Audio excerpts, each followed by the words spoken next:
It's election season again, and the nation is split. Pretty much 50-50. It's almost as if you could pick the next president based on the flip of a coin. So today, we're gonna be making a two-headed coin. On one side, you got Donald John Trump, the wild man. He does what he wants, says what he wants. On the other side, you got Joseph Harold Biden. An old man. He does what he's told. I don't know that his middle name's Harold. It's probably not. Robinette? Anyway. I got a bunch of different coins from a website where they sell things really cheap. It comes from China. And it's pretty easy to find variations of Trump's head. I could only find one of Joe Biden. You're a lying dog-faced pony soldier. So we're gonna go with this one. So I got two different images of each president's head, but I want to combine it to one. The first thing I need to do is find a coin that I think looks good. But more importantly, it has to be the same size. I assume all these blanks come from the same factory, meaning they'll likely be the same size. And I was right. So to make a copy of the coin, there's two main ways I can do that. First one is lost wax casting. I'm gonna try lost wax casting first. I could put the coins back to back, but I don't want it that thick. The way I'm gonna do this is by molding each face separately. So which one of you guys wants to go first? You are now in the presence of a...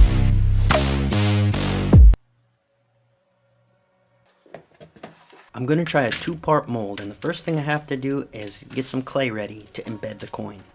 I make sure the clay is nice and flat, and then I make a little box by gluing some walls together. I want to build the wall. We need the wall. Yep, now we got the walls. By making an impression in the clay, I know exactly where to cut it, so it all fits together. I'll add a syringe head, and that'll act like a funnel when it's done.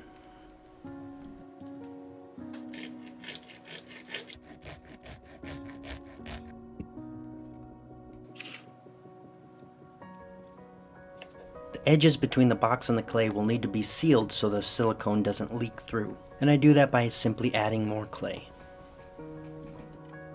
By molding in some pieces of wax, it will create channels for the molten wax to flow into the coin body, and that'll press some keys into the clay, so each side will lock together like Legos.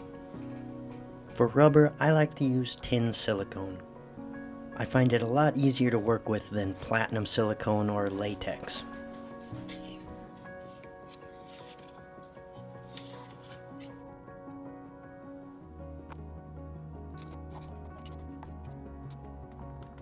Once it's cured, I take the clay off the bottom and get it ready to pour the other side. Now with this coin, I've captured Trump's head in the silicone rubber, so I need to take this coin out, put in the new coin, and then capture Biden's head. That's how I'll get the two-headed coin.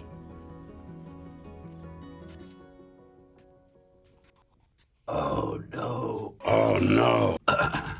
Oh my gosh.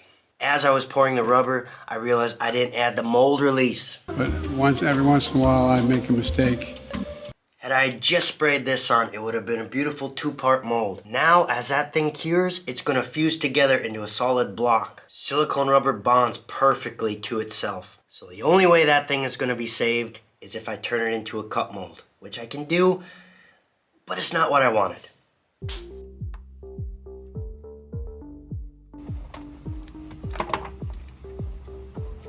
So I got this solid block of silicone. Let's cut out the coin. Be careful. I know about every form of safety that you can have.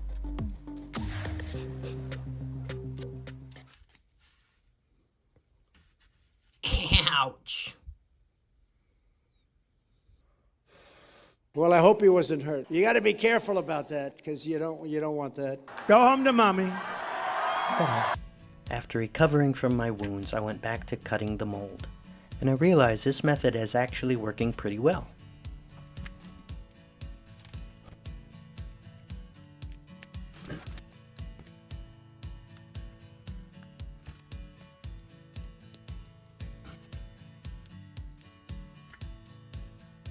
So now we have a print of what will be a two-headed coin. The cut pieces will fit together really well, and this is actually a really common way that people make molds. So now I'm going to fill the syringe with hot wax, and it'll be a homemade injection mold. We'll see, maybe. I've never tried this. It may work, may not work. I feel good about it.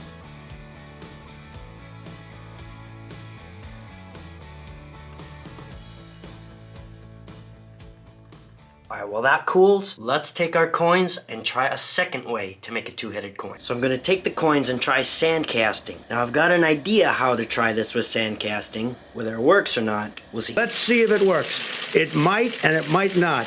I happen to feel good about it, but who knows? I've been right a lot. Calm down. It's okay. Now with this process, I use sand to make an impression of the coin. I dust everything with a fine coating of powdered limestone. That'll keep the sand from sticking to the coin itself. The first layer is a coat of Petrobond. It's a fine oil-based sand that really captures the detail very well. The next layer is still Petrobond, but it's darker because I've used it and recycled it.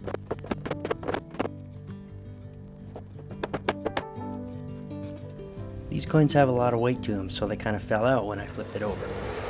It's not really a problem because this side will be redone anyway. The next layer will capture the image of the president's head that I want to keep.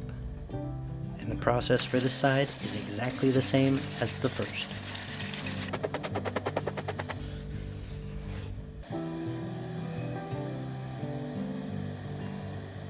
So on this plate we have all the imprints of the heads. And on this plate, the bottom side is the American eagle. So I need to take these coins out, put a new layer of sand down, and then press in the print of the head that I want. By filling these impressions with sand, I have a clean slate to make an entirely new imprint, but I can still see where the original coin was.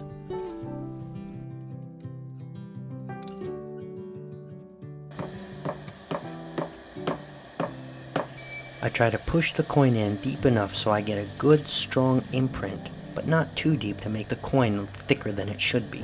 And I learn there's a balance between how much sand is or isn't in the impression, and it takes a few tries to get it right.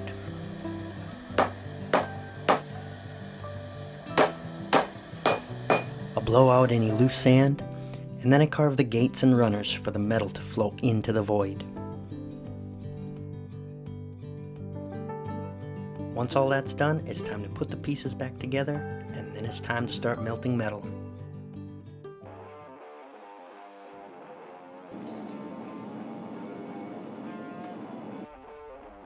The metal's heated to over 2,000 degrees, and for these coins, I'll be pouring some homemade tin bronze.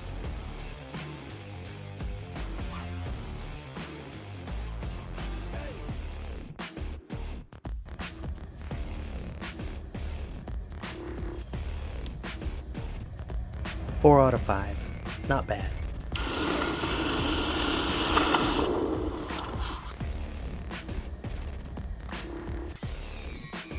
So the coins are cut off the sprue tree. And the rough edges are ground down.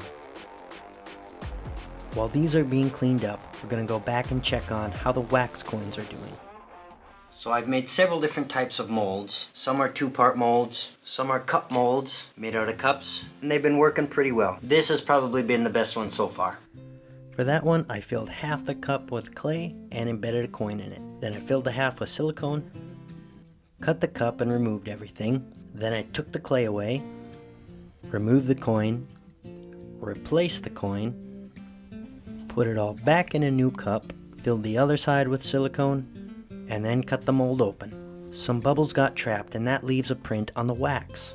So I tried vacuum casting it, but when you vacuum cast it, it sucks the rubber up behind the coin and then you have a dual imprint. So then I painted a really thin layer on with no bubbles and let it cure, and then I glued it all together with silicone and cut that open. And that gave me the best results. So in the end, I have a whole bunch of molds to pick from. And I've been making a whole pile of coins. That's Bidenomics in action. I'm gonna see how many coins I can put on the sprue tree, so I'm gonna pack things as dense as I can.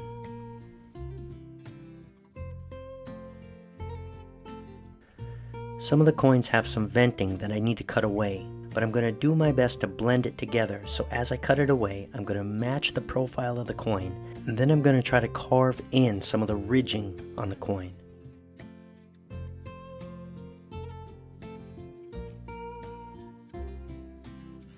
Some coins have some bubbles that got left behind. I'm not sure if it's cost effective, but I'm going to try to fill it and blend it in instead of making a whole new coin.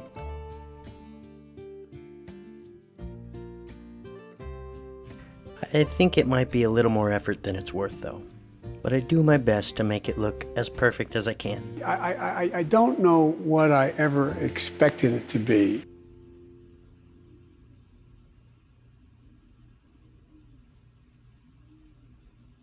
And with that, my sprue tree is about full.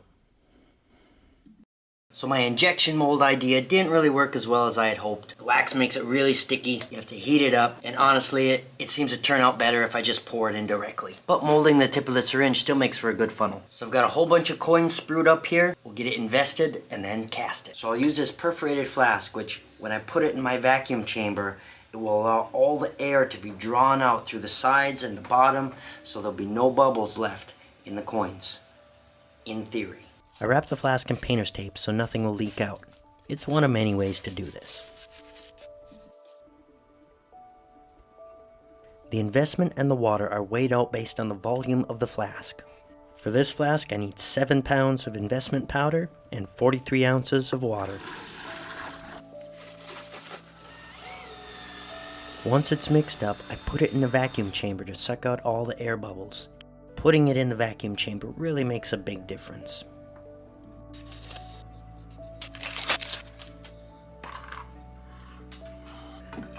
I'm a fan of steaming out the wax. By putting it in steam, all the wax will drip out before it gets into my kiln, and it keeps the kiln a lot cleaner, and it's a lot easier way for me to collect the wax so I can reuse it. There's still a wax residue that you need to burn out, so I put it in the kiln and ramp it up to high temperature to do that.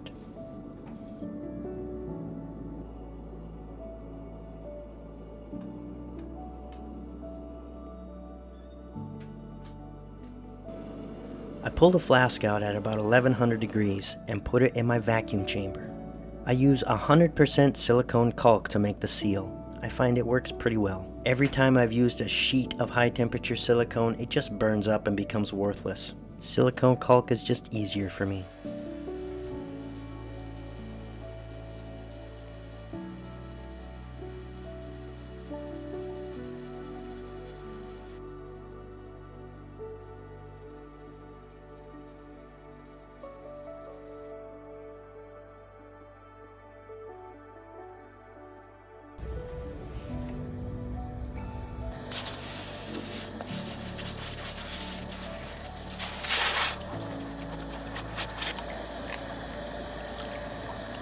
So far, it's looking good.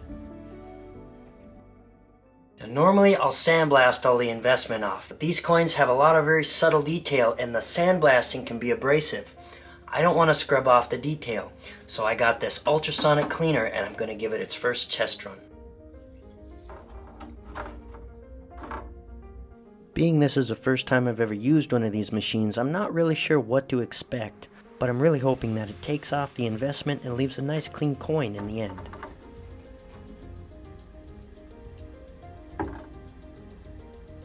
I was hoping it'd work a little better, but for now, let's cut the coins off the sprue tree.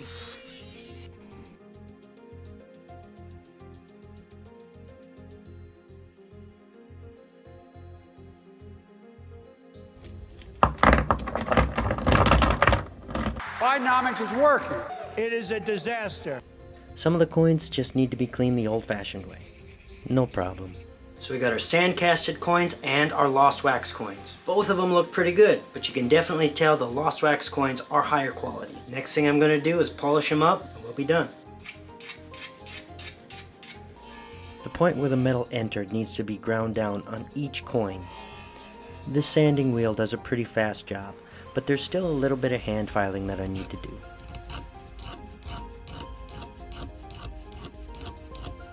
I don't have any fancy way to carve the ridging on the edge of the coin, but by using the edge of the file, I can kind of make the image look relatively okay.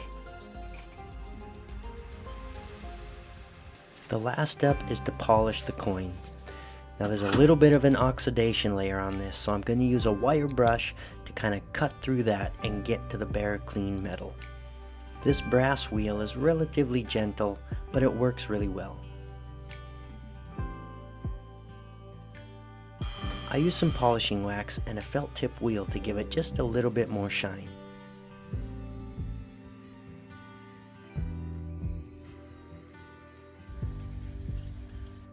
On some, I tried a patina to see how that would look. A little Scotch-Briting will bring out the highlights, and there we have it, a two-headed coin. The sand-casted version turned out really nice. There's a little bit of mismatching of the coin, and it's a little bit more hazy of a finish, but overall, I thought it turned out pretty good for sand. The lost wax casting turned out almost as nice as a new coin. Not quite, but almost. I do think the look of the patinaed coin is my favorite though.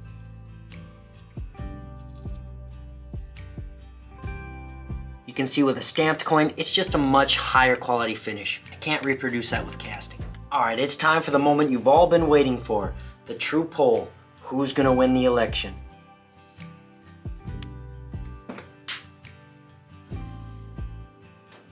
You can't call an election this way. Go vote and don't screw it up. I'm just kidding. Let's find out. Oh, that's 2 out of 3?